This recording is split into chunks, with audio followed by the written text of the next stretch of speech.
kabur, oi, kabur. Aduh.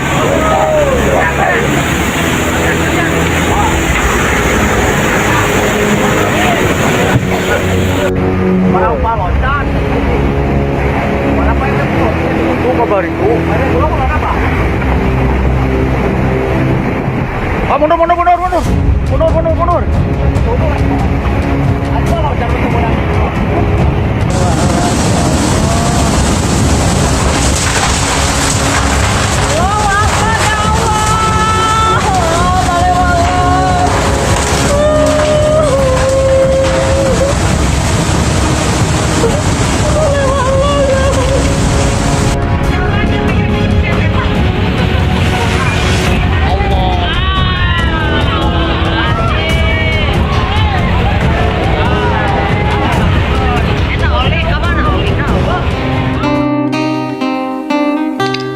Sampurasun kasadayana. Kesempatan ini saya ingin coba bahas tentang maraknya kejadian-kejadian alam yang terjadi di utara dan di selatan, yaitu tentang elemen air. Nah, di sini saya ingin coba bahas cara menyeimbangkan alam, yaitu dari elemen air. Apa yang harus kita lakukan agar di kemudian hari tidak terjadi yang lebih besar. Tonton saja pembahasan ini sampai selesai agar bisa memahami isi kontennya. Ditonton saja.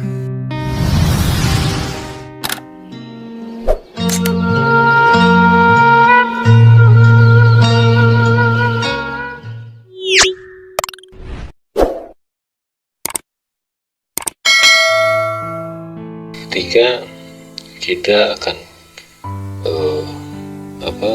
membahas tentang elemen air ini yang sedikit memperingatkan kita manusia bahwa seperti kehidupan atau yang pernah saya jelaskan tentang elemen air ini, yaitu air itu sifatnya mengikuti dataran yang paling rendah, itu siloka.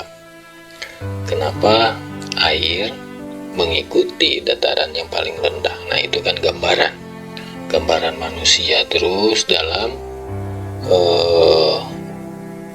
Uga Wangsit Siliwangi, yaitu rumah bocah angon di Pirit Lewi. Nah, itu artinya rumah bocah angon itu di pinggir sungai. Nah, dengan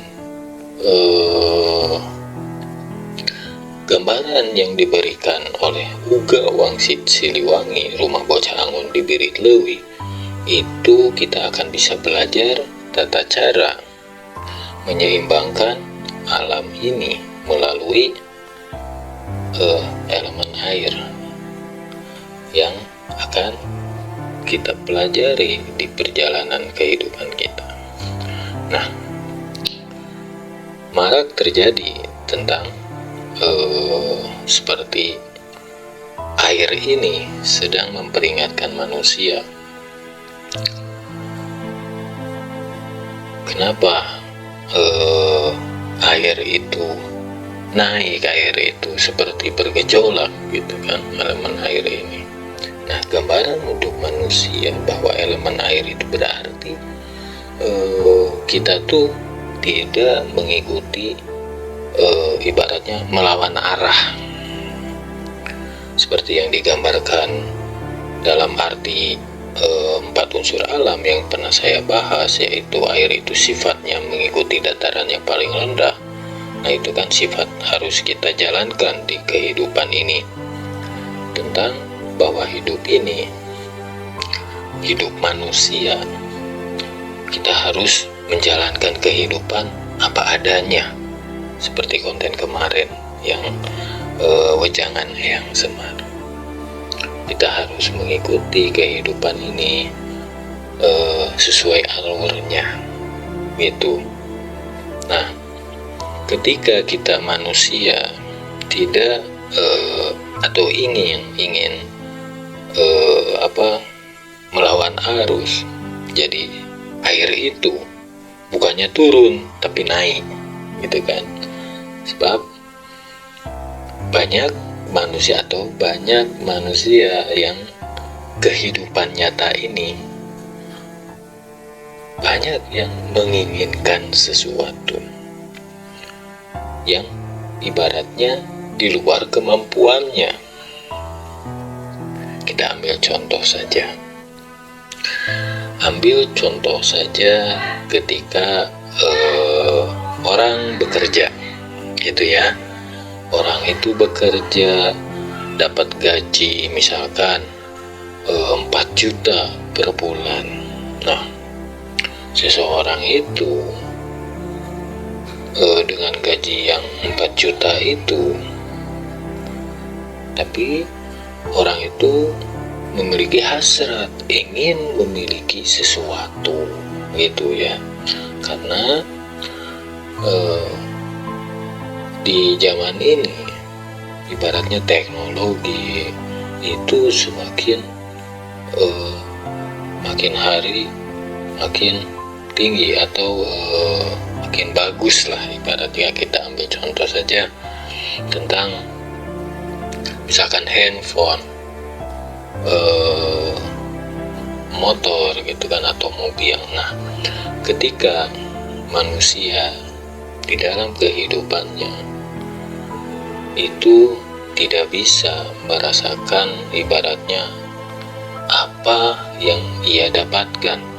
Seperti contoh tadi, orang bekerja digaji 4 juta, akan tidak terasa kita dapat uang atau dapat penghasilan sebesar itu, disebabkan karena hutang piutang kita atau kredit kita yang membengkak. Nah, banyak salah jalan di sini. Kenapa air memperingatkan kita? Karena kebanyakan mungkin kehidupan yang nyata ini banyak gali lubang, tutup lubang. Begitu. Itu sebab air memperingatkan kita. Kenapa saya bilang gali lubang, tutup lubang?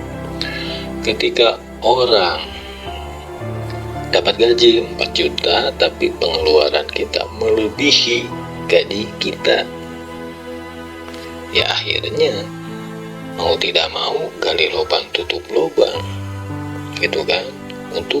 Sebenarnya untuk apa gitu kita kredit atau pinjam gitu kan. Awal mulanya kita kan nggak niat kredit atau pinjam itu, tapi karena kebutuhan kita, ya seolah-olah misalkan handphone untuk komunikasi gitu kan, tapi ingin upgrade, ingin yang sesuatu yang berlebih, bukan intinya yang komunikasi itu terus kendaraan, intinya kan untuk kaki agar kita tidak banyak makan waktu atau tenaga gitu kan.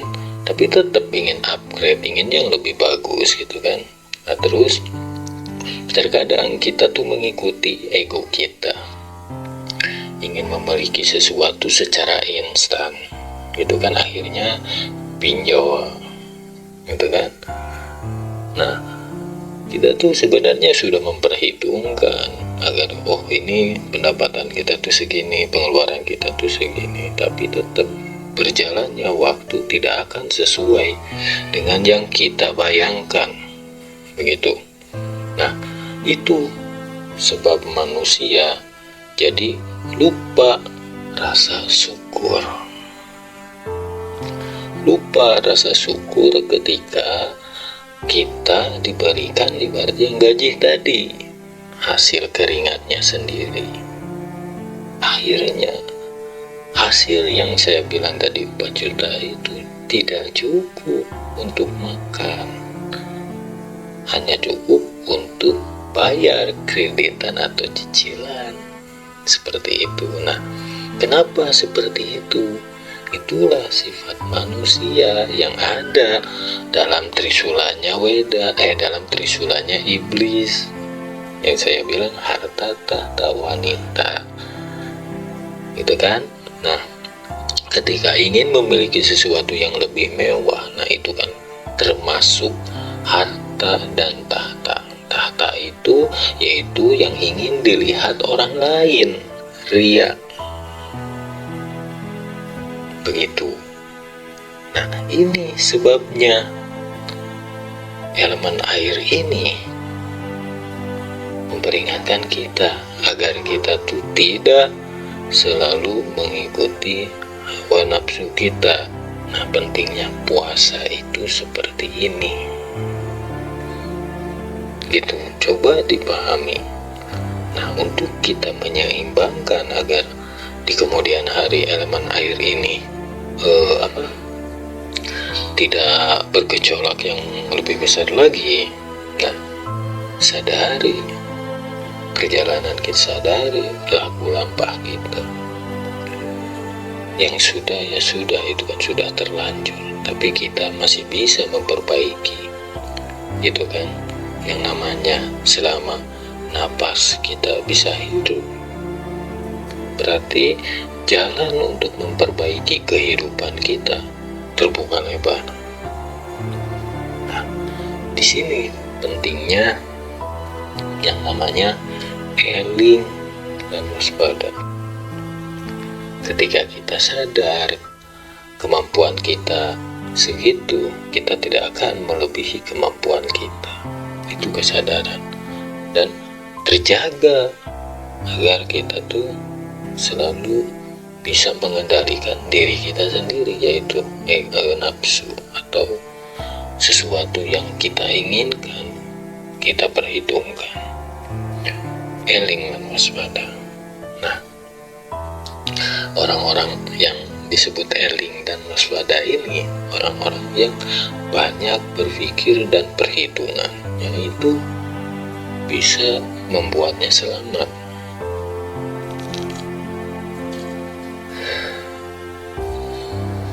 Seperti itu. Makanya banyak bencana terjadi, yaitu tentang air. Sekarang ini marak sekali air naik, gitu kan. Terus curah hujan yang tidak sesuai ibaratnya musimnya, gitu kan. Itu sebenarnya kita sendiri yang menciptakan. Makanya kemarin juga saya membahas tentang surga dan neraka itu kita sendiri yang ciptakan untuk diri kita. Nah, jangan sampai kita menciptakan neraka atau surga itu untuk orang lain, gitu kan.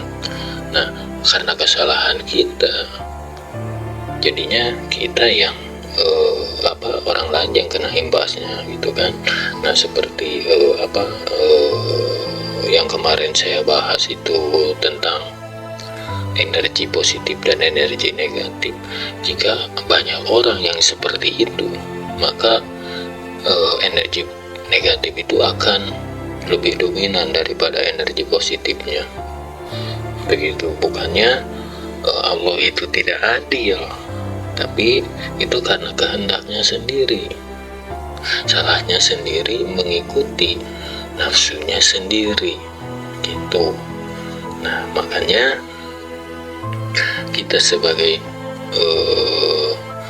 manusia, coba kita lebih waspada.